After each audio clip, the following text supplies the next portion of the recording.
Kakanin din ang ihihirit ng mga taga-Capiz na kanilang undas best. Gawa rin sa malagkit, pero may bonus pang bukayo, ang inday-inday. Ang inday-inday ay isang uri ng version ito ng palitaw, no? So walang pinag-iba ito sa palitaw. Sa ating mga Tagalog, ang palitaw, the usual process, gagawa ng dough, malagkit from the glutinous rice.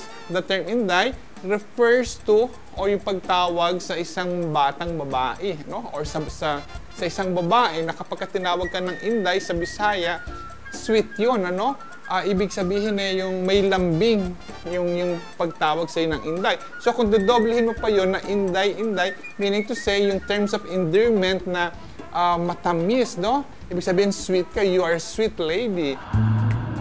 Dahil certified bilo-bilo and palitaw lover ako, susubukan kong lutuin ang bersyon nila. Una natin gagawin ay ang paggawa ng tinatawag na parang talitaw. Yan. Pagkatapos bilugin ang galapong, sunod itong pipipiin gamit ang hinlalaki. Saka ilulubog sa kumukulong tubig at hintaying lumutang.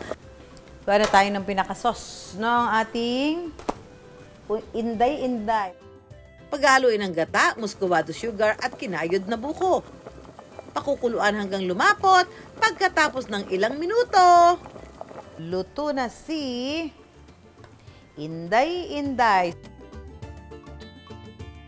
So ito nga po ay walang ipinagkaiba sa palitaw dahil gano'n ang proseso ng pagluluto para nagluto ka ng palitaw. Ang pagkakaiba, yung gata, pinakuluan natin, nilagyan ng brown sugar, tapos nilagyan natin ng meat ng buko. Ayan. So lasa siyang ginatan. Lasa siyang ginatan kasi yung nilagay natin ingredients ito, yun yung ginagamit natin paggagawa ng ginatan. Kung busog na sa ating kainan food trip, sit back and relax mga ka-wonder.